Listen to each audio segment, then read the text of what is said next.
What's going on, guys? BossUp86 here, back to another video, and today I'm here to do my Motörhead retrospective. God help me, please. This was a pain in my ass to not only listen to, but to rank, because Jesus H. Christ, 22 albums. Okay, I'm not going to go on too long for the intro, because, folks, we're going to be here for probably about an hour and a half, so bear with me. I hope to God that my camera doesn't stop recording in the middle of this. So anyways, kick back, grab a snack, and grab your beer, grab your wife, grab your pet turtle for all I know, and join me as we talk about God himself and pay homage and sacrifice the goats to the altars for the almighty Motörhead. So, this band formed in London in 1975 by Ian Lemmy Kilmister after being dismissed by his former band Hawkwind, which is a kind of acid, spacey, rock kind of band that he was doing around the time, and he was arrested for doing the wrong drugs in May of 75. The band's word, not mine. So, Lemmy was arrested for actually doing speed and not cocaine in Canada. So after dismissal, Lemmy immediately formed Motörhead shortly after, which was inspired by the final song for Hawkwind. And Lemmy wanted the music to be more vicious and ferocious and faster MC5. Recording guitarist Larry Wallace, formerly of Pink Fairies, on the recommendation of Mick Farren, based on Larry's work with Steve Peregrine Took's band Sajrat and Lucas Fox on drums. Jesus Christ, that was a mouthful. So first practice at now defunct Sound Management Rehearsal Studios in Kings Road, Chelsea in 1975. In October, they played 10 gigs and became the supporting act for Blue Oyster Cult at Hammersmith. Contracted to United Artists by Andrew Ladder. Recorded sessions at Rockfield Studios and Monmouth with Dave Edmonds, which Fox was replaced by Phil Filthy Animal Taylor. Due to Fox being unreliable, the record label was unsatisfied with the material and refused to release it, though it was issued as On Parole in '79, after the band had some success. In March of '76, 2 guitarists were required. Enter Fast Eddie Clarke. Wallace quit after continuing to tour with reformed Pink Fairies, leading to the classic lineup of Lemmy, Phil, and of course, Eddie Clarke. So, December came around, and were recorded Leaving Here single for Stiff Records, but United Artists intervened due to prevent its release after the band was still under contract, despite the label's refusal to issue their debut. The band were not liked initially, oddly enough. They were voted for Worst Band, Best Worst Band in the World by the New Musical Express. By April '77, with recognition, Phil and unfortunately Eddie would quit. After some debating, they continued to do a farewell tour at the Marquee Club in England. Lemmy became acquainted with Ted Kaler of Chaswick Records and asked him to bring a mobile home and use it to record it for posterity. Carl was unable to get it to the club, but showed up backstage after the engagement offered him 2 days at Escape Studios, where producers speeded Ken to record a single. Took a chance and to do 11 unfinished tracks. Carol gave them a few days at the studio to finish vocals, and 13 tracks the album got released. And on that day, August 21st, 1977, we get the self-titled album. Despite me having this a little bit lower, I have this in number 16. This is a pretty kick-ass record. It's got the raw, spacey punk energy of the late 70s with a little bit of thimblethole, the classic Hawkwind that we get, with some of the kind of proggy spaciness that we get. We got some great tracks here, like Vibrators got like a Ramones vibe to it. The title track, Iron Horse Born to Lose, which is kind of like a little progressive. Lost Johnny, White Line Fever is a standout because it's just so fucking catchy. This is a really good, really good album. Again, 22 albums consistency. This is going to be a bitch to rank. And also, it was so nice they recorded it twice. Yeah, very humble beginnings for the band, but honestly, this is a pretty kick-ass record. If you are coming into the Motörhead that you all know and love, this may be an outing, this may be like a redhead stepchild, but this is a pretty still kick-ass record. So during this time, Tony Sakuna became their manager for the band, and their cohesiveness became so unstable that by March of '78, Clark and Taylor have formed and performing as the Muggers with Speedy Kinn and Billy Rath. In July '78, the band returned to Douglas Smith for manager and secured a one-off single deal with Bronze Records. The Louie Louie single got them on the radio and promoted them to tours.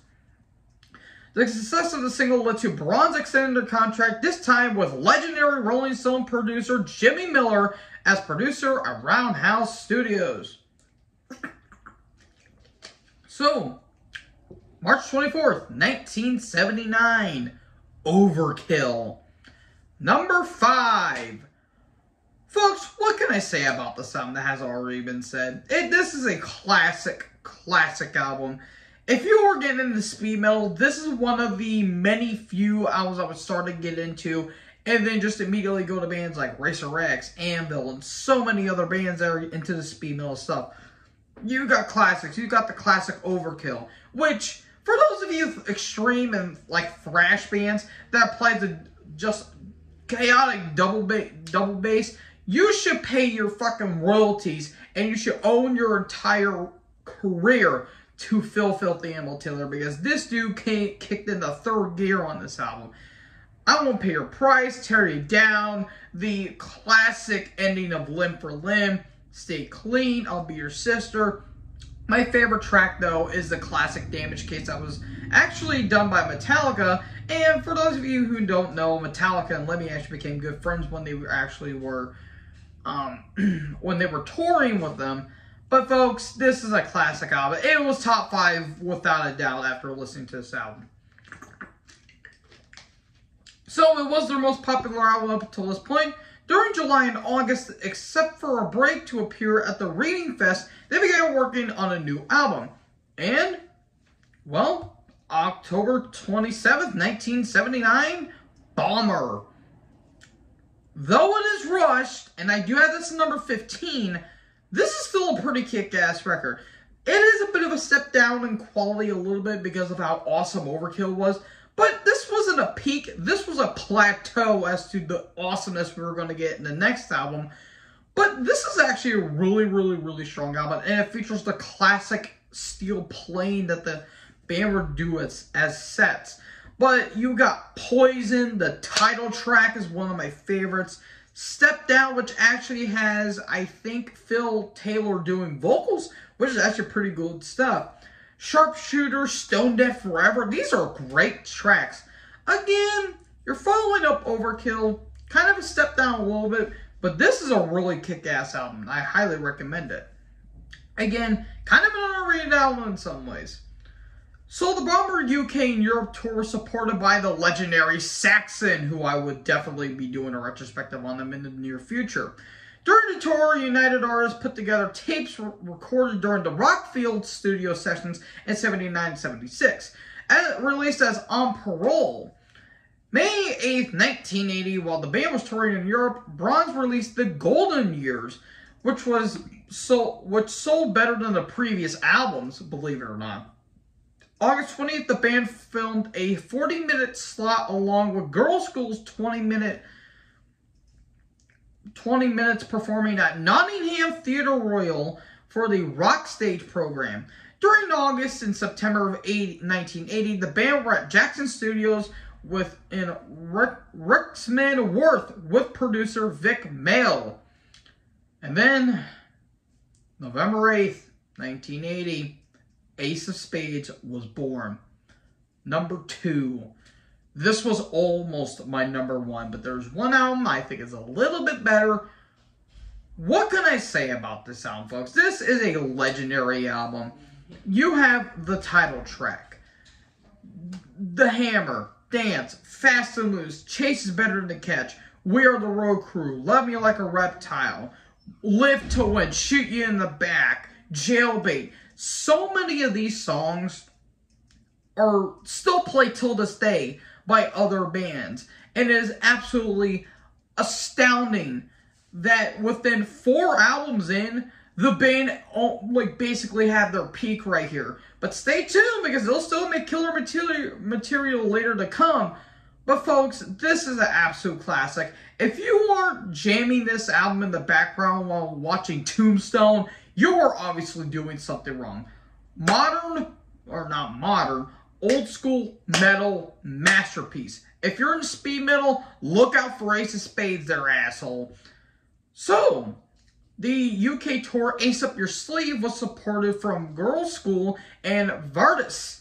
To coincide with the title track single, Big Beat Records, who inherited the Chaswick catalog, put together 4 unused tracks from the Escape session demos, or the Escape studio sessions from '88, and released them as Beer Drinkers and Hellraisers. St. Valentine's Day Massacre EP in '81 with Girls' School collab, because at this point, Lemmy was dating then vocalist Wendy Williams.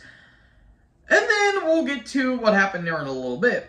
No Sleep Till Hammersmith live album in '81, which is arguably the best metal live album of all time. Either that or Ice's Alive at Athens, you take your pick. So from April to July, they toured North America for the first time as guests as Blizzards of Oz, which was an early incarnation of Ozzy's solo career. The band commenced a European tour on November 20th, supported by Tank, which Eddie Clark produced their debut album, Filth Hounds of Hades, at Rampart Studios. Between 26th and 28th of November of 1982, the band would self-produce their new album at Rampart Studios, mainly Fast Eddie Clark, before moving to Morgan Studios to continue sessions through February. So then, we get to April 17th, 1982's Iron Fist. This is my number 17. It's not a bad album, but following up the badassery of Ace of Spades, really tough task to deal with there, folks. But at this point, Lemmy and especially Eddie were 2 arguments away from just shooting up the damn place to a point where there's literally a massacre in the studios. Man, they did not like each other. Like, these two could argue till the end of day. But there's still some pretty good standout tracks like Shut It Down, Bang the Rights, I'm the Doctor, Go to Hell, Loser's pretty cool, Sex and Outrage. The title track's really good, which was actually covered by the legendary Sodom on their Persecution Mania back in '87. So, again, not the worst album, by far not the worst, but one of the more weaker Motörhead albums. I will go far as to say that. It's not unlistenable, far from it, but not one of the best in their entire catalog. So, kind of a placeholder, in all honesty. So, around this time, they collaborated with Wendy Williams and the Plasmax to cover the Tammy Wynette classic Stand By Your Man. And oh, sweet Christ, that was not good. As a result, Eddie left due to it did not fit the band's sound, and refusing to play on the recording, and forming Fastway, which is a really underrated band in the 80s. In searching for guitarists, they found their then former guitar prodigy, former Thin Lizzy guitarist Brian Robertson, which resulted in a 1-year contract with the band. And before I get into the next album, let me just say, Brian Robertson is a bit of an asshole. He didn't want to play Ace of Spades in live settings. He was very egotistical to a point where he was wearing a Richard Simmons headband and booty shorts, for fuck's sake. But, despite that, we get into the next album. June 4th, 1983, Another Perfect Day. Despite me having my very, very, very, very, very thoughtful thoughts on Brian Robertson, this dude can throw down on guitar, and which leads to my number 14 ranking here. I really dig this album. This is a very different Motörhead album. Instead of the, raw, in-your-face, just aggression that Motörhead would normally do, they kind of got a little more melodic and kind of stepped down and actually got some more progressive elements, especially on songs like the title track Marching Off to War and Tales of Glory.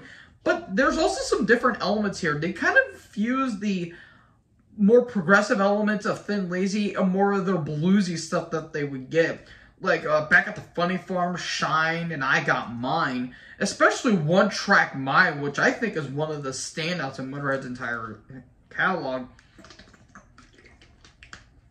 Again, it's kind of a different album for the band. And for everyone saying, oh, Motörhead just released the same album over and over again, listen to this, asshole, and you'll be shocked as a result. So in June and July, the band played 5 dates in Japan in mid-October until mid-November. They toured in Europe the Another Perfect Day tour from late May to early July, followed by an American tour between July and August, and another European tour in October and November. Jesus Christ, this band liked to tour, especially in Europe. But Robertson, his frock was overflowing his fretless fretcraft, is that even a word? And caused friction between the band due to onstage attire, which ultimately led to his dismissal. As search for guitarists, Lemmy was torn between 2 badass guitarists in their own. Phil Wizzo Campbell, formerly of Persian Risk, and Wurzel. The solution? Take them both. And he ultimately did, while Phil Taylor would actually leave around this time.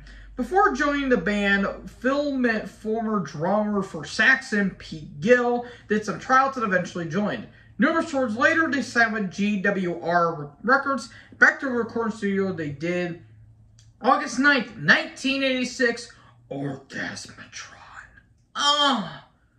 I'm sorry about that. What I'm going to be sorry for is my ranking. I put this at number 19. Ooh, I can feel the hate for this one. Probably my most controversial listing on this. There are some good tracks, but here's the problem with this album. Number 1, it's overproduced. Like, the drums sound thin, the guitar sound a little bit buried, and what the hell is with Lemmy's voice? He sounds like he's buried in a well or something like that. There's some good tracks, like the title track's really unique. Death Forever has a really cool marching beat to it. Built for Speed is really, really, really unique. But there's a lot of tracks I don't like. Like Dr. Rock is so dumb. It is so dumb. And there's quite a bit of a filler tracks here. Like Claw has like Lemmy being so aggressive when the song is kind of meandering at some point. There's some good songs on it. It's just not really one of the best Motörhead albums. If you like it, more power to you, but honestly, I think this album's kind of overrated. Is the most overrated album of the 80s? No, that'll go to Guns N' Roses' Appetite for Destruction a year later, but I rest my case. So, tours and tours and tours later. I'm not going to go every single tour because I'll be here all day. In 87, during the Eat the Rich film, Lemmy actually had a role in that film alongside well-known actors like Robbie Coltrane and Kathy Burke. During that time, Pete leaves and Phil rejoins. So, September 5th, 1987, we get Rock and Roll. I have this at number 10. Big step up. Big step up from Orgasmatron. Honestly, probably their most underrated album of the 80s because this album, I think, is absolutely awesome. It's a little more melodic and a little more, you know, on the nose when it comes to the rock stuff, especially the songs like the title track, Stone Deaf in the USA, especially Blackheart. They got really good songs like Traitor, the speed metal savagery of The Wolf, and the awesome melodic anthemic of All For You. This is a really great album. I really dig this album. But the only thing I kind of have a complaint is that 2 of the best songs on the album were left off for some reason, only to be on the side of the Eat the Rich single, which was a B-side. That'll be the extended middle finger to the Grim Reaper that is Cradle to the Grave. And just an awesome protest song that is Just Cause You Got the Power. Put those songs on this album, this will stand toe-to-toe as one of the best of Motörhead's entire catalog. But it's top 10 for yours truly. While they continued to do live shows in 89 and 90, the band felt unhappy with their career, and a court case followed which was ultimately resolved in mid-90. They signed to Epic/WTG Records and spent the last half of 1990 recording a new album and single in LA. Prior to the album, Smith released the recording of the band's 10-year anniversary, even though the band didn't want him to in 86. In the studio, they recorded 4 songs with producer Ed Statham before deciding to eventually let him go. While Lemmy was listening to one of the mixes, he asked him to turn up 4 tracks, and on doing so, heard climbs and tambourines that Ed added without their knowledge, and he immediately got his ass kicked out. And Peter Soul was the producer after all of this. So, February 26, 1991, the longest gap in the band's entire career. 4 years. Man, oh man, that is obviously a lot. We get 1916. This is my number 9. Holy crap, this album's awesome. This is probably their most experimental album because you still have some of the progressive moments, but you also have some of the bluesy and kind of the punk elements, especially on the songs Ramones, which is a dedication to the originators of punk rock, the almighty Ramones. But you also kind of have some of the more symphonic elements as well, especially the title track and the weird kind of, I want to say kind of spoken word experiment as Nightmare to Dreamtime. And speaking of spoken words, I forgot to mention, there was also a spoken word experiment on rock and roll that was done by Monty Python legend Michael Palin. So that was pretty cool. I forgot to mention that, but I just now realized it. This is a really good album. No Voices in the Sky, Going to Mexico, the title track, I'm So Bad Baby I Don't Care, Make My Day, The One to Sing the Blues, that's a standout for yours truly. This is a really good album. Really, really, really good album. The first album in the 1990s, and I think they start off with a pretty damn good strong suit. But it wasn't all sunshine and rainbows. The band conducted Serves You Right tour of Britain in February. The Lights Out Over Europe tour followed, lasting until early April. The band returned to Britain to play 6 more venues.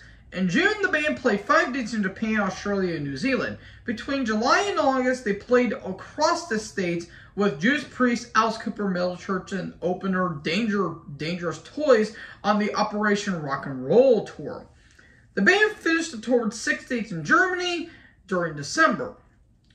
On March 28, 1982, the band played at Irving Meadows, Irving, California. It will be Taylor's last gig with the band.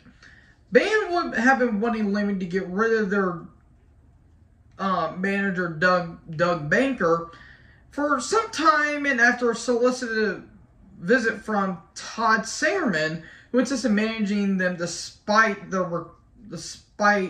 having no managing experience beforehand, the band met Todd and fired Banker. During this, the band were recording their next album at Music Grinder Studios in the city's east part of Hollywood during the 92 LA riots. Jesus. 3 drummers were on the new album, because Taylor eventually got fired for not knowing the drum tracks on the I Ain't No Nice Guy collaboration with Ozzy. Tommy Aldridge drummed on most of the material, and the legendary Mickey D himself from Don Dokken and obviously King Diamond fame drummed on Hellraiser, which was originally written by Lemmy for Ozzy's No More Tears album. And this new album will feature Slash and Ozzy. So, that led us on to August 14th, 1992, March or Die. This was almost my dead last. I put this, though, at number 20. It's not that I hate this album. This album just feels flat. Like, I feel like there's nothing on this album that's really worth noting. Besides, of course, the Hellraiser cover, which honestly, I like the Motörhead version better than Ozzy's because it's a lot more raw, it's a lot more energetic. There's some decent tracks, like Bad Religion's really good, and it destroys anything of the punk band in the same name. And I do like You Better Run only because of nostalgia factors, as it was re-released as You Better Swim off the SpongeBob SquarePants movie. I'm not even joking, that legit happened. But there's other tracks that don't do it for me, like the title track, Stan, Jack the Ripper, Name in Vain. There's a lot of filler on this album, folks, and quite frankly, it's one of the weaker Motörhead albums. Is it bad? No. Is it weak? I'll take that. So, like, the bottom four are probably the weakest Motörhead material, but everything else after that, I think, is goddamn great. So, one of the weaker ones, but not the worst. I'll get to that here later, but it's kind of a meh album, but it's not bad, though. So Lemmy had known Mickey from when he was in King Diamond and when they toured with Motörhead. He asked Mickey to be the drummer, but Mickey was committed to King. Eventually, Mickey tried out and was officially in the band. New lineup went on tour, playing dates with Ozzy, GNR, Skid, Sizzin, and Exodus. September 27th, they played in the LA Coliseum with Metallica and GNR. Toured in Brazil and Argentina during October and conducted the Bomber and Eagles tour, or in '92 tour of Europe with Saxon throughout December. Played 2 tours at the Operas Ceterian. I'm sorry if I even butchered that. In Buenos Aires in April '93.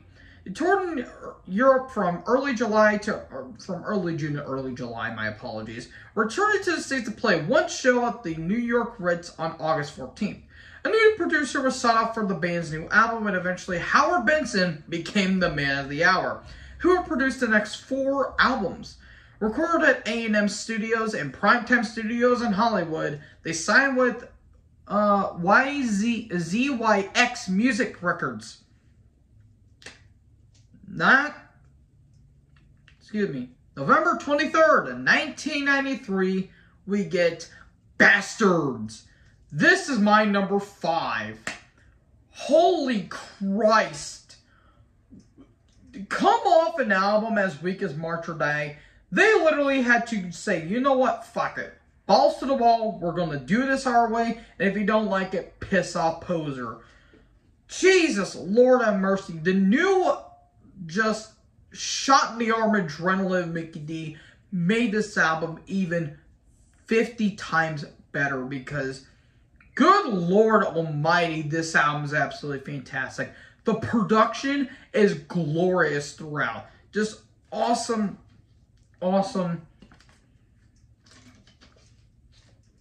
stuff. Like, Howard Benson produced this thing like it was his firstborn child. Like, this thing sounds absolutely fucking amazing. Lost in the Ozone is one of the best ballads of the band's career. Don't Let Daddy Kiss Me talks about child abuse, which is fucked up. I Am the Sword, On Your Feet or On Your Knees, Born to Raise Hell's anthemic, Death or Glory, I'm Your Man. The best track, Burner. Oh my God almighty, this album is just absolutely amazing. One of the best albums in the 90s, and considering what's to follow, that is saying a lot. So, yeah, honestly, this album is absolutely glorious. I don't know what else to say about it. So, they toured Europe throughout the year. In February and March of '94, they toured the States with Sabbath and Morbid Angel. That was kind of an interesting set there. In April, they resumed their tour in the States until early May. They played with the Ramones in Buenos Aires. Toured in Japan in late May and Europe in June, August, and December. The band's touring in '95 began in Europe in late April. In June, the second tour with Sabbath, this time supported with Tiamat, until the band succumbed to the flu and head back to LA and Cherokee Records in Hollywood to record. Signed with SPV and Steamhammer, they went back to recording studio. March 27th. 1995, Sacrifice was unleashed on the earth. This is my number 3. The best album that they made in the 90s. This sounds raw, aggressive, and heavy as hell. I mean, this thing just sounds immaculate from start to finish. You have the opening title track, which has this very cool build up to it, and when eventually that build up just explodes, you better run for cover because this thing is unleashed. In Another Time, Over Your Shoulder, Sex and Death, Dog-Faced Boy, Out of the Sun, Order Fade to Black, Don't Waste Your Time has an awesome piano which gets me in the mood all the time. This album is absolutely superb. One of the best albums to come out of the 90s. And considering this thing came out in 1995, a dead as dog year for metal, this may be the best album to come out in 95. And considering that some of the albums that were released around this time is saying plenty. I mean, the Spider's Lullaby by King Diamond, Morbid Angels, Domination. You have a lot of great albums here, folks. And this is probably the best that came out in 95. So yeah, my number 3. Apologies, folks. I'm very thirsty. So, after recording, Wurzel was not liking it.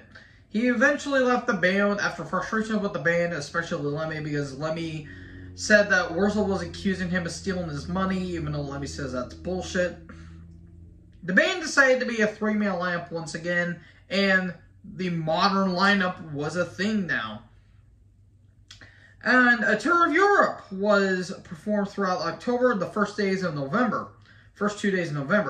3-day tour South America followed the week after. Lemmy celebrated his 50th birthday later that year with the band at the Whiskey A Go Go in LA, where Metallica played at an event under the name The Lemmys in 96. They toured the States up to February. A 7-day tour in Europe in June and July, followed by 2 stints in South America during August. Tours of the States with Belladonna and Speedball with 2 shows in October 96. The next album will record at Ocean Studio and Trackhouse Recording Studio. So that will lead us into October 15th, 1996, Overnight Sensation.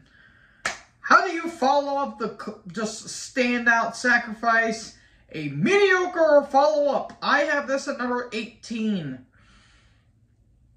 Damn it.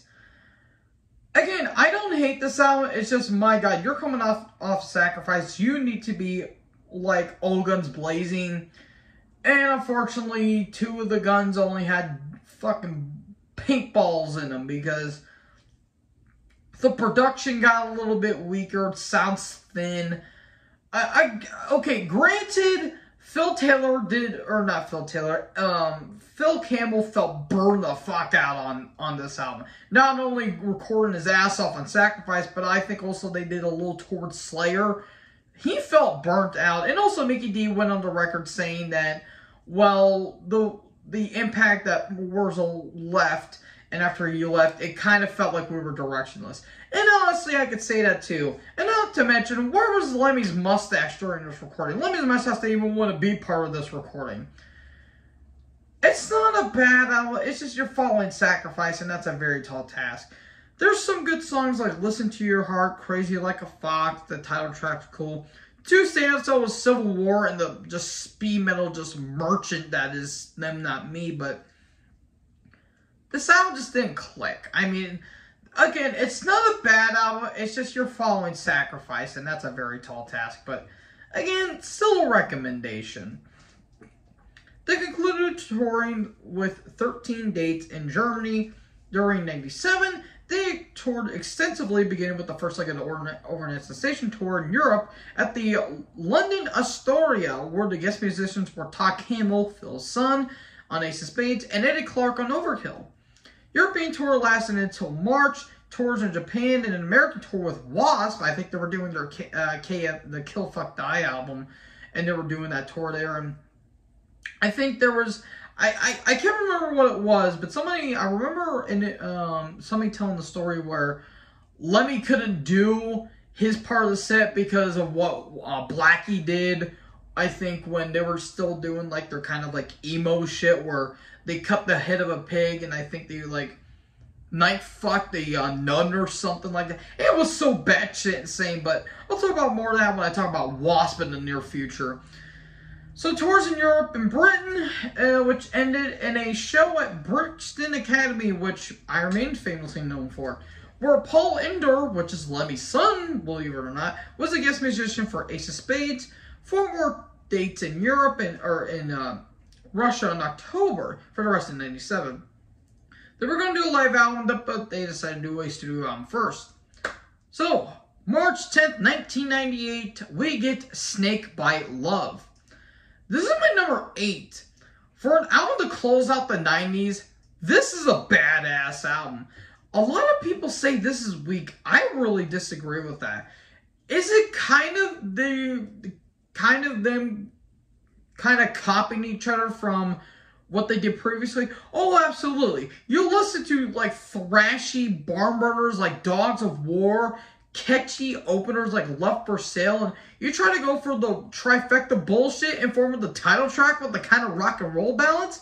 I mean, for God's sakes, for people accusing you for doing the same shit, nothing in the 90s sounded anything alike. And this album, it's true from nearly track to track though. But you got some great songs like Dead and Gone, which is actually a rewrite of a song that Lemmy wrote called The Sky is Burning, released on the Sam Gopal album Escalator, which is kind of cool. Joy of Labor, Nightside, Assassins, really unique because of just how amazing Mickey D's drum work is. Take the Blame's a really underrated song because of that. Just amazing. That just, oh my god, that is a catchy hook. This album's really great. It's number 8 for me. Really good album. Really strong album. So the band joined Judas Priest at the LA Universal Amphitheater to begin their album tour. They recorded at the Docks, which was released on the Everything Louder Than Everyone Else live album. Were invited to join Ozfest for tours and dates across the States, and were in Europe from October to November.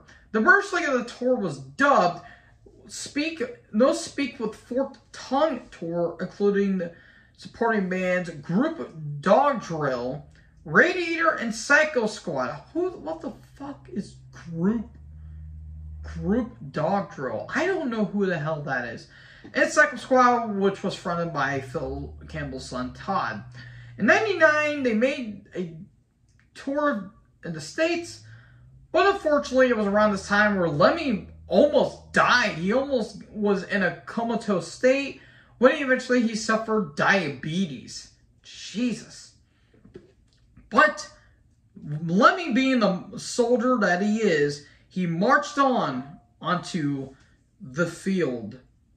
May 15th, 2000, we get We Are Motörhead. You're goddamn right you are, because this is my number 7.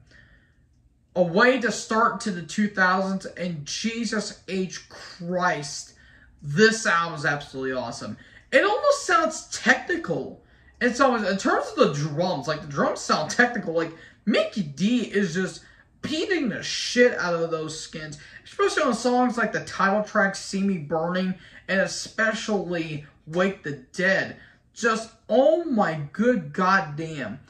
Just amazing stuff. Soul Dance, the anthemic One More Fucking Time, which is very melodic and very ballady in some ways.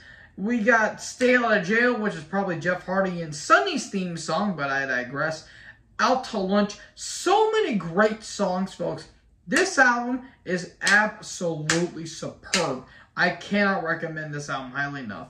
Not the best of the 2000s, but one of the best. So during this tour, when album sections took place, the band played venues across Europe. First one was at Filiforma in Assago near Milan, where Hetfield joined and played Overkill. In October and November, they toured states with Nashville Pussy. Lovely. They conducted in Europe Monsters of the Millennium Tour with Manowar. The Best Of compilation in August, 25th anniversary concert at Brixton Academy with Eddie Clark, Brian May, Dora Pesh, Whitefield Crane, Paul Ender, Todd Campbell, and Ace. Event was filmed and released as 25 and a live Bone Shaker DVD. Tours throughout Europe, and the new album was recorded at Chuck Reed's house in Hollywood Hills. Then, October 9th, 2002, we get Hammered. This is my number 21. And now I can only assume of the mindset that was fucking conceived for this. Look, again, it's not a bad album. But for Christ's sake, you're following We Are Motörhead.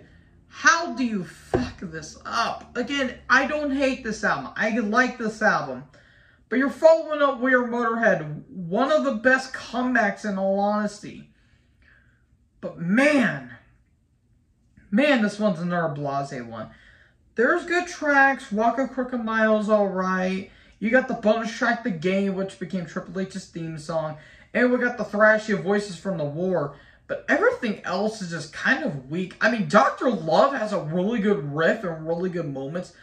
But it feels bland and falls flat. And everything else is just not really that good. I mean, there's some decent moments. It's as bad as Motörhead gets, which is to say, it's still enjoyable.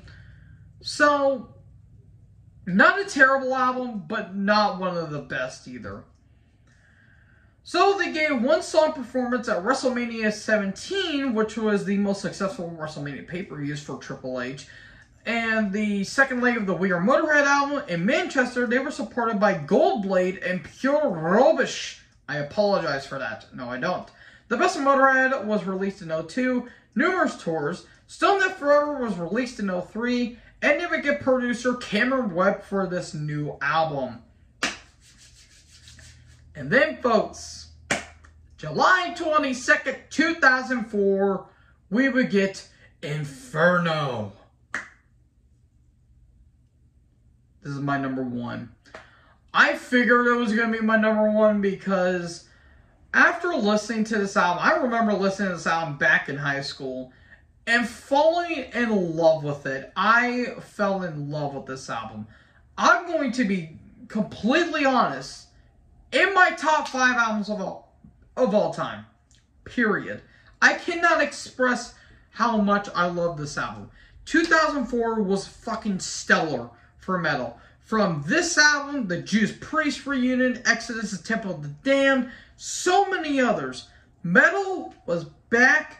And boy, was it ever phenomenal. The thrashy opener of Terminal Show, to the anthemic fight, to the country western crooning of Whorehouse Blues. This album is absolutely awesome. Suicide, Killers, Life's a Bitch, In the Black, and The Year of the Wolf is one of the most underrated tracks. The best track, however, is the fucking awesome In the Name of Tragedy. That opening is sure enough to start a fucking mosh pit. If that doesn't, then you're listening to the wrong album. Inferno, my favorite Motörhead album, and in my top 5 of all time. So they toured in Ireland with Class of Zero for 3 dates. They were joined by Sepultura for a tour hit that eventually would hit Great Britain. The Stage Fright DVD footage from Dusseldorf picked from Grammy. They picked up the first Grammy in 2005 for Best Metal Performance for the cover of Metallica's Whiplash on the Metallica album, The Ultimate Tribute. 30 years, the 30th anniversary tour in Europe, touring, and eventually touring with Clutch and Crucified Barbaria. And I just now realized this, I completely forgot. Another standout on We Are Motörhead, Stage Fright Crash and Burn. That was a great track as well. I completely forgot to put it on for some reason. But anyways, we get to the next album. August 26, 2006, we get The Kiss of Death. I don't know what that was about. This is my number 6. Holy shit. I did not expect to enjoy this album as much as I did. I knew it was going to be good, but I didn't know it was going to be this good. I remember listening to this album before, and I'm like, okay, this is good, but not as great as Inferno.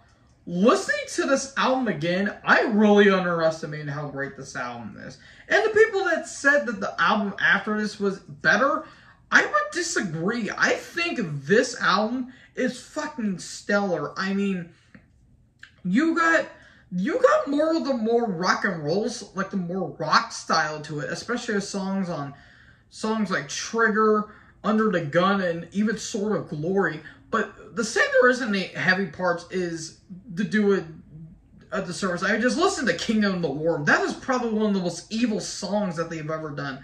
Living in the Past, the awesome ballad God Was Never on Your Side that actually featured a guitarist from Poison for some reason, but he didn't do a bad job. Be My Baby, which was a single on this, is fucking awesome. Under the Gun is absolutely amazing. Sucker kind of has this kind of Dropkick Murphys vibe to it. It's awesome. I really, really, really love this. And it was actually released by Sanctuary Records too, by the way. I love this album. I really, really, really, really, really love this album. So, again, this was released by Sanctuary Records. Many tours later. And then No Sleep Till Hammersmith was reissued.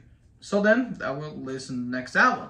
August 26th, two years later, 2008, we get Motorizer. Despite me putting this at number 11, I still think this is a kick-ass album. I really think this was a phenomenal album. But to follow Kiss of Death, a bit of a step down for yours truly. But this is an absolutely awesome album. Buried Alive, Heroes, which was a David Bowie cover, Rock Out, which was the Unforgiven 2008 theme, by the way, Teach You How to Sing the Blues, where the Eagles scream. My favorite is the just ravenous Runaround Man. Just absolutely awesome, awesome, awesome songs. This is a great album. Again, a bit of middle of the road for me, but I still think this is a really kick-ass album. So, the legendary Metal Masters tour with Judas Priest, Heaven and Hell, and Testament, the Volcom tour in 2008, and the tour of 2009, Matt Sorum filled in for Mickey D on the U.S. tour. In November of 2009, the band was supported by NWO BHM's Sweet Savage of the Irish tour, Irish leg of the tour, with The Damned, which is punk goth rock, on the UK leg of the tour, world tour. Their next album will be dedicated to the late, great Ronnie James Dio that passed away earlier that year. So then we get to December 14th, 2010. We get The World Is Yours. I'm sorry to say this, folks, but this is my dead last. I put this at number 22. Again, I'm going to repeat myself. This is not a bad album, but it's the worst Motörhead album. Only due to the fact that this album didn't do much for me. This is kind of the same that we've heard before on March or Die and Hammered. It's not that great. It's very weak. Lemmy's voice sounds very raw and very rough on this album, and not in a good way. Phil sounds like he wants to be anywhere else. And the songs just don't do it for me. Like, Born to Lose is alright. Bye Bye Bitch Bye Bye, which is kind of a dumb title, is kind of enjoyable. The only thing that's really good is Mickey D's drumming, but it's Mickey D. What else do I need to say? Again, I don't hate this album, but it's the worst Motörhead album. Which is to say, it's still listenable. So, it's not bad, but it's Motörhead bad. So, again, they are Motörhead. They like to tour their asses off. In March of 2011, they were performed on Late Night with Jimmy Fallon. On July 9, 2011, my apologies, Wurzel would unfortunately pass away from a heart attack. Tours in Europe in July of 2002, they toured the States and Canada alongside Megadeth, Volbeat, Lacuna Coil. The Gigan tour, or the Gigan tour, for those of you who are Godzilla fans, the Gigan tour from late January to late February, but missed 4 shows due to Lemmy suffering upper respiratory viral infection and voice strain, ultimately resulting in severe laryngitis. But he soldiered on like the son of a bitch that he is. Released the live DVD, The World Is Yours World Is Yours, Volume 2, Any Place Crazy as Anywhere Else in September 2002. So, that'll lead us October 18, 2013, we get Aftershock. This is my number 13. Following up the kind of just droniness of The World Is Yours, this is an awesome album. This is a phenomenal album. This is a great album. There is one album that I think is a little bit better than this, and I'll get to that here in a little bit. But this album I think is absolutely awesome. It is a bit bloated. It's 14 tracks, but it does not overstay its welcome. This is an awesome, awesome, awesome album. Sounds When You Speak to Me, Do You Believe, Paralyzed, Knife, Queen of the Damned, Wasp Woman Blues, Going to Mexico, Death Machine, Coup de Grace, the AC/DC style of Keep Your Powder Dry. This is an awesome album. I really, really, really dig this album. And Snaggletooth, I love the album cover here too. Great album. Really, really, really, really great album. So in mid-November 2013, the band were due to embark on a European tour with Saxon, followed by a tour in Germany and Scandinavia, which was last until mid-December of 2013, but got postponed and rescheduled due to Lemmy's ongoing health crisis. Lemmy was still in search for full recovery from diabetes-related health problems. Slew of tours later, their next and eventually their final album would be on UDR Records. So, all good things must come to an end. August 28th, 2015, we get Bad Magic. This is my number 12. I think this is better than Aftershock, but it's not saying much. This album, in terms of final albums, this is one of the best final albums I've ever heard, alongside Typo Negative's Dead Again and Death, The Sound of Perseverance. This album is fucking awesome. I love this album. You get Firestorm Hotel, The Sacrifice As Thrash, Share All Your Lights, Choking on Your Screams, Evil Eye, Victory or Die, Teach Them How to Bleed, Thunder and Lightning. But the two standouts to me is the final single, When the Sky Comes Looking For You, Until the End. Sky Comes Looking For You is fucking awesome, and one of the last great Motörhead, one of the last phenomenal Motörhead tracks. But if you were going to twist my arm until I screamed uncle, I would have to go Till the End. Knowing what would happen to Lemmy after this, and listening to the song makes it even more heartbreaking and haunting, and very, very, very sad. Try not to lose it here, folks. Bad Magic, fucking phenomenal. Cannot recommend this album highly enough. While on tour for the 40th anniversary, they cut it short due to Lemmy's breathing issues. Canceled tours while they powdered through. November 12th, 2015. They lost a big one. Phil Taylor passed away from liver failure. And the hits just keep on coming, folks. Because on December 28th, 2015, 4 days after celebrating his 70th birthday, Lemmy Kilmister would unfortunately pass away in his sleep. The cause of death was prostate cancer, cardiac arrhythmia, and congestive lung failure. Jesus tap-dancing fuck. If he was still living, then this dude is goddamn God for all I know. But they did the Clean Your Clock live album that was released in 2016, and the Undercover album cover album in 2017. And then the hits keep on coming, folks. January 10th, 2018, Eddie Clark will pass away from pneumonia. In September 2019, Larry Wallace will pass away from unknown causes. And as soon as Lemmy passed away, Mickey D announced that the band would no longer be, because Lemmy was Motörhead. This was one of the most heartbreaking moments in all of metal.